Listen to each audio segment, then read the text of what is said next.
There is a place on this earth where the story of everything began. In the dust and stone of a land called Anatolia, a peninsula between two continents, 3 seas pressing against its shores, 12,000 years of human ambition folded into its soil. We call it Turkey. In its southeastern corner, beneath a low hill that locals once dismissed as unremarkable, archaeologists found a complex of carved stone pillars, 11,600 years old, shaped and decorated with geometric intention by hands that had never touched a metal tool, never planted a field, never lived within a permanent wall, built before farming existed. That single fact dismantles something we have believed for a very long time.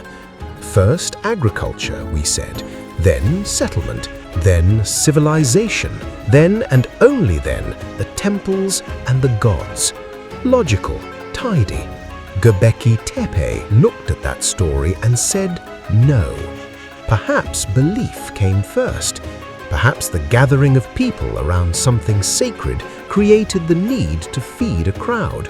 Perhaps the temple gave rise to the farm, not the other way around. If that is true, and the evidence increasingly suggests it may be, then Turkey is not simply a country with ancient history. It is the place where the human impulse to build something sacred first found its expression in stone. This is what we have come to see. Turkey covers 783,000 square kilometers, roughly the size of Germany, France, and the United Kingdom placed side by side. But size, in a land this varied, tells very little. What matters is position. The country straddles 2 continents. The Bosphorus Strait, that narrow corridor of blue water threading through Istanbul, divides Europe from Asia. At its narrowest, less than 700 meters wide. A stretch of water crossable in a rowing boat on a calm morning. And yet for 3,000 years, this thin channel was the most contested geographical feature on Earth. Whoever controlled it controlled grain from the Black Sea, silk from the east, copper from Anatolia's mountains. Empires rose and fell on the strength of whoever held this crossing. Move inland and the terrain rises sharply. Nearly 90% of the country sits above 500 meters.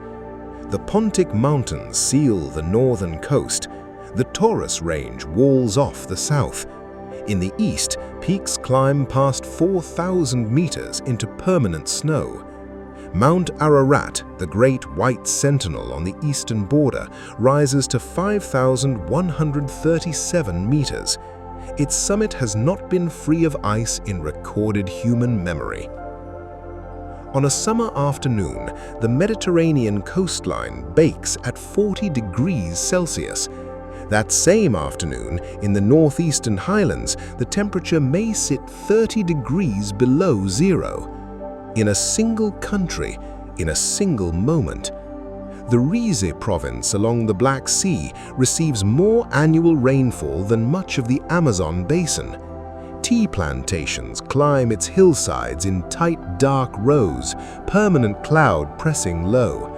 It looks nothing like what the word Turkey conjures in most minds.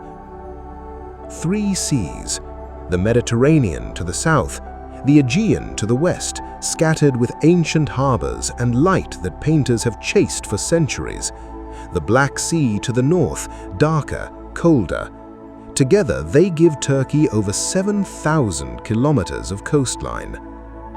Salt deserts in the center, subtropical forests in the northeast, limestone gorges in the south, volcanic valleys in the heartland. This is not one country with one face. It is 10 countries wearing the same name.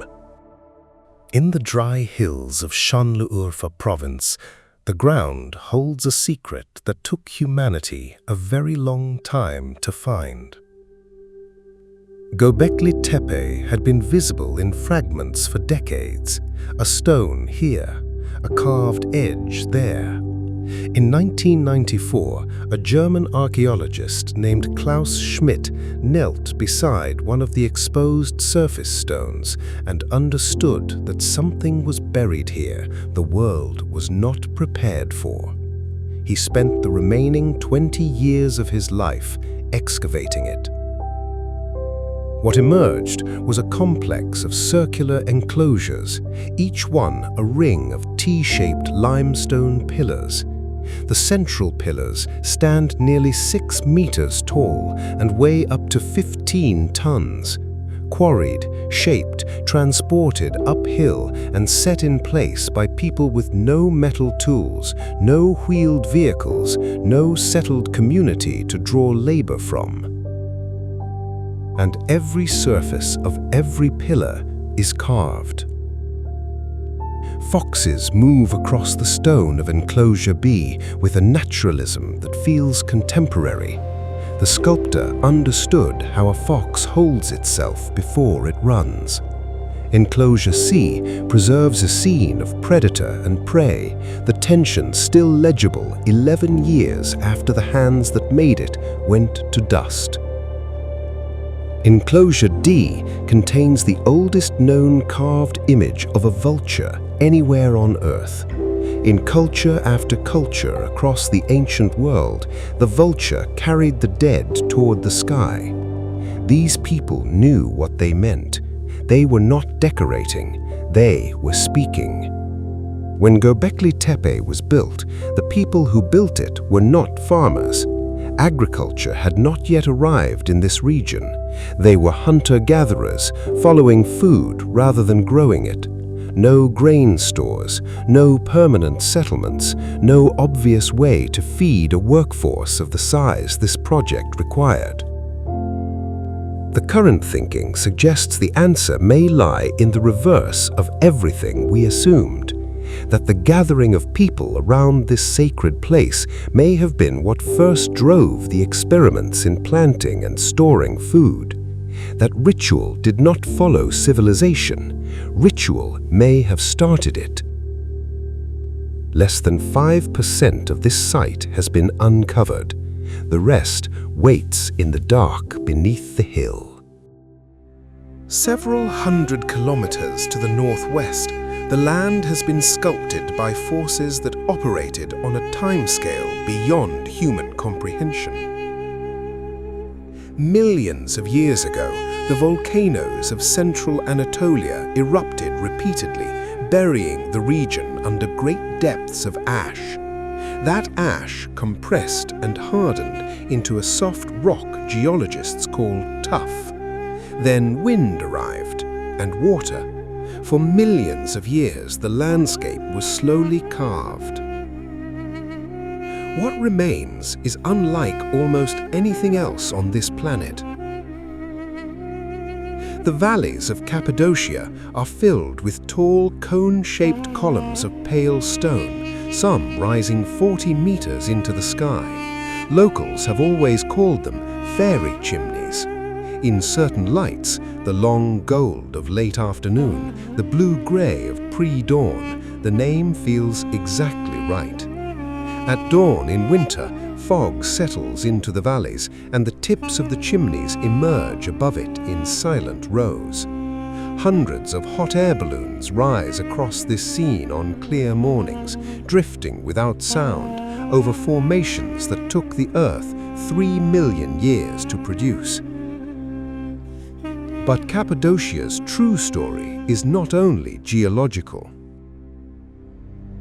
The tuff is soft enough to carve with hand tools, and so the people of this region did not build on the landscape, they moved into it. They hollowed homes inside the rock columns, carved churches into cliff faces, painted their interiors with frescoes that survive today, preserved by the dry air, the faces of saints still visible 1,000 years after the artists laid down their brushes. And when danger came, they went deeper. The underground city of Derinkuyu descends 18 floors below the surface, 60 meters into the earth. At full extent, it sheltered 20,000 people, with ventilation shafts drawing clean air to the deepest levels, wells tapping underground water, and great circular stone doors that could be rolled into place from inside to seal tunnels against invaders. Early Christian communities under Roman persecution withdrew into the earth and kept their faith alive in the dark beneath the feet of those who wished them gone. There are cities with long histories, and then there is Constantinople.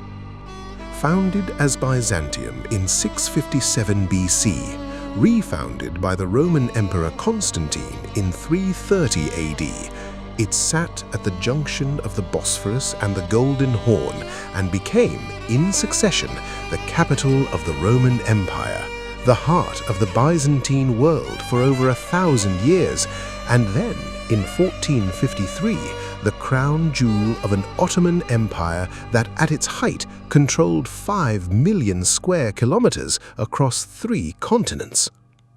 The city is now Istanbul, 15 million people, and it still holds the same crossing point, still commands the same water. The Hagia Sophia tells the whole story. Emperor Justinian completed it in 537 AD. For nearly 1,000 years, it was the largest cathedral on earth, its dome considered an architectural impossibility by those who had not yet seen it built. When Sultan Mehmed II entered the city in 1453, he walked directly to the Hagia Sophia and converted it to a mosque. In 1934, Ataturk made it a museum. In 2020, it became a mosque once more. 1 building, 5 governments, 15 centuries. It has never once stopped being used. The Grand Bazaar has been open since 1461. 4,000 shops in 61 covered streets, up to 400,000 visitors on a busy day. Spices, ceramics, carpets, silver, sweet tea. 5 centuries of commerce in a single breath of air. And every morning the commuter ferry crosses the Bosphorus. Workers from the Asian side to the European. 25 minutes. People read, they drink tea, they watch the water. Crossing between continents is, for them, simply the journey to work. From a distance, approaching from the dry Anatolian plain, the hill looks as though it has been draped in snow. Come closer, and the truth is stranger than that. The white is mineral. For thousands of years, warm springs have flowed down the face of this hillside, and as the water cools and tumbles, it deposits calcium carbonate, building up thin, pale walls around shallow, natural basins. Over time, basin by basin, terrace by terrace, an entire hillside has been transformed into a staircase of white stone pools filled with warm turquoise water. The Turks called it Pamukkale, the cotton castle. The water sits at around 35 degrees Celsius year-round, used for bathing since at least the 2nd century BC, when the Greeks founded the city of Hierapolis directly on top of this hillside. The Romans turned it into a spa city, drawing visitors from across the empire, people seeking cures for joint pain and skin ailments in these mineral-rich waters. The theatre of Hierapolis seated 12,000. At one edge of the sanctuary stood a small cave from which carbon dioxide seeped from volcanic activity deep below. Animals brought near the entrance died quickly. The priests walked in and out. The crowds took this as divine protection. The explanation is simpler. Carbon dioxide is heavier than air. It sinks to the ground. The priests were taller than the animals. They held their breath, moved quickly, and emerged having done nothing miraculous at all. The sacred and the practical working together, as they always have. Nearby, the Cleopatra pool holds warm thermal water, clear to the bottom, filled with the broken columns of a Roman portico that fell in during a 7th century earthquake. You swim among them. 2,000 years of history on the floor of the pool where you float. The southwestern coast of Turkey is the kind of place that makes a person stop and quietly reassess what the word beautiful means. Limestone mountains fall steeply into the water. The sea runs pale turquoise over shallow sand and deepens as it moves away from shore into a blue so dark and so clear that looking into it feels like looking into something permanent. Pine trees grow to the very edge of cliff faces. Fishing boats sit in harbors where the anchor ropes are visible all the way to the bottom. This was Lycia once, a civilization remarkable enough to have invented in the 3rd century BC one of the earliest known forms of federal democracy. The Lycian League sent representatives from member cities to vote on shared decisions. The system was sophisticated enough that the founders of the American Republic studied it 2,000 years later when designing their own. The Lycians also carved their dead into cliff faces. At Fethia, the tomb of Amyntas stands 15 meters up a sheer rock wall, shaped in the 4th century BC to resemble a Greek temple. It looks out over the harbor below. From any cafe table in the town, you can look up and see it there, watching. It has watched this harbor for 2,400 years. Further south, the lagoon at Ölüdeniz defies description. Protected by a natural sandbar, the water barely moves. Its color sits between turquoise and jade, a shade the eye returns to without quite understanding why. Babadağ Mountain rises nearly 2,000 meters directly from the shoreline above it. Paragliders launch from the summit and spend 30 or 40 minutes drifting down, bright shapes against the pale rock, carried on nothing but warm rising air. Patara Beach stretches 18 uninterrupted kilometers. Most of it remains undeveloped by law, the dunes protected as nesting ground for the loggerhead sea turtle, an ancient species that has returned to this shore far longer than any human civilization has stood nearby. Behind the dunes lies the ancient city of Patara, still being uncovered, one of the great Lycian cities.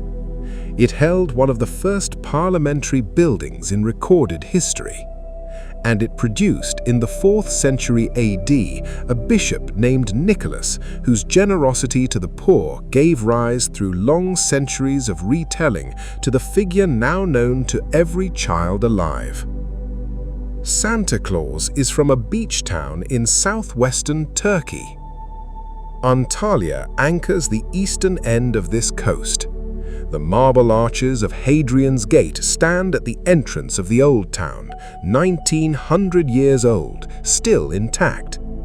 10 minutes away, the Duden waterfall drops 40 meters from a coastal cliff directly into the Mediterranean Sea. A waterfall that falls into the sea. It is every bit as unexpected in reality as it sounds.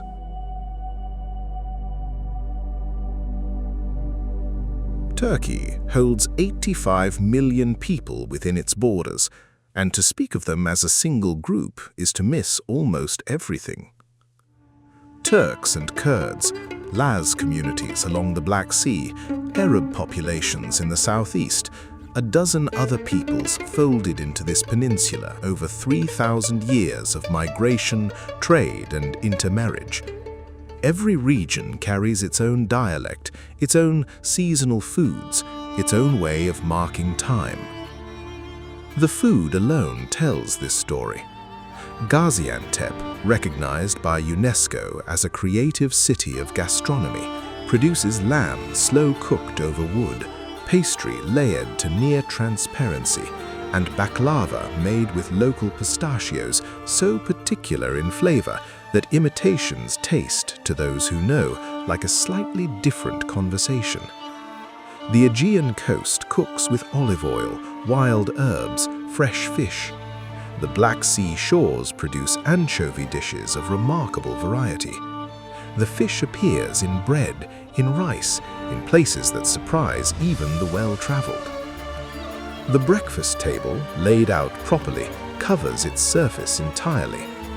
Olives, white cheese, tomatoes, boiled eggs, honey from the comb, kaimak, thick cream from slowly heated milk, fresh warm bread, and tea, always tea, in those small tulip-shaped glasses that have become as Turkish as any flag or monument. Turkey is the 5th largest tea producer in the world, among the highest consumers per person. The tea comes strong and hot at any hour, at breakfast, at the mechanic's garage, on the morning ferry, at a mountain roadside stall. The tea never stops because the conversation around it never stops, and here the conversation has always mattered. The hammam stretches back further than the Ottomans, back through the Romans, back to whoever first understood that heat and water and the company of other people could clean something harder to name than skin. A proper session leaves a person not merely clean, remade. And in the city of Konya, the followers of the 13th century mystic Rumi still perform the sema. White robes, tall felt hats, a slow turn building counterclockwise for as long as an hour, right hand raised toward the sky, left hand turned toward the earth. Not dancing, praying. UNESCO recognized it in 2008. To watch it without knowing what you are watching is to feel something anyway. That, perhaps, is the point. Step back from the specifics and a larger shape becomes visible. The Hittites built their capital at Hattusa in central Anatolia around 1600 BC, becoming one of the great Bronze Age powers, signing with Egypt what historians consider the world's first known peace treaty. The Persians swept through. Alexander crossed these plains. The Romans built roads and theaters that still hold their form. The Byzantines carried Roman law and Greek learning through a darkness that might otherwise have swallowed both. The Ottomans governed more than 5 million square kilometers from 3 continents, at their height the most sophisticated administrative empire of the medieval world. Each left something in the ground. Each built on what was already there. Stand on an Anatolian hillside and find Byzantine masonry resting on Roman foundations, resting on Hittite stonework, resting on something older still, something without a name yet, waiting for the right question. The tulip, now so firmly associated with the Netherlands, was cultivated in Ottoman palace gardens for centuries before a Flemish ambassador carried bulbs back to Europe in the 1590s. The coffee house, now on every corner of every city in the world, was born in the 16th century Istanbul, where men gathered to drink, exchange information, and argue politics. The Sultan tried to ban them. The conversation was getting too dangerous. It didn't work. Conversations worth having rarely stay suppressible for long. In 1928, Ataturk replaced the Arabic script the Turkish language had used for centuries with a Latin-based alphabet, entirely and rapidly within a single generation. A population had to relearn its own language on the page. Literacy climbed. the country reinvented its relationship with the written word within living memory of grandparents still alive today. The North Anatolian Fault runs 1,200 kilometers across the country. Cities have been destroyed here repeatedly. They are rebuilt repeatedly. The resilience is not national pride or metaphor. It is history, repeated in physical fact, generation after generation. And in Şanlıurfa, the archaeologists return each season to Göbekli Tepe. 30 years of careful excavation, less than 5% uncovered. The rest waits in the dark beneath the hill, patient in the way that only stone can be. What is down there, no one yet knows. What we do know is this: wherever this land has been asked a question, it has produced an answer that changed what the question meant. For 12,000 years, this place has been the beginning of things. There is no particular reason to think it has finished. If you like this video, click here or here for more videos like these.